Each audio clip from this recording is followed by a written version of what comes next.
Today's energies.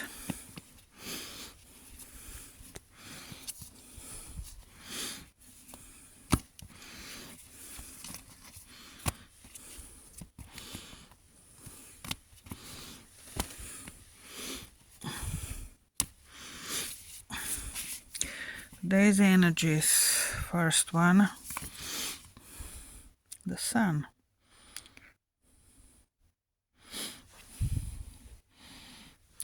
Second one,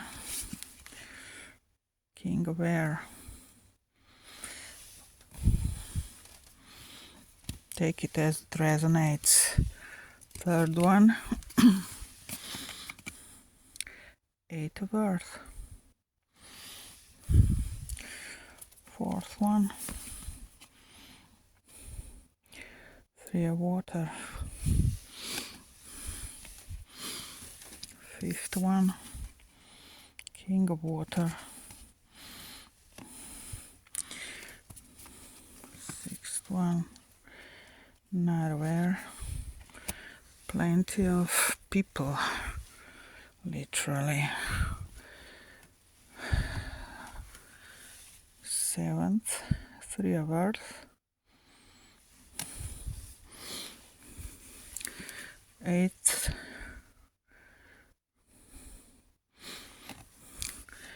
and the advice or the situation, however you explain it to yourself, is the advice, Knight of Earth. For the next 24 hours, or whenever you see it, however it resonates, for fun or not for fun, however you take it, that's how it is for you.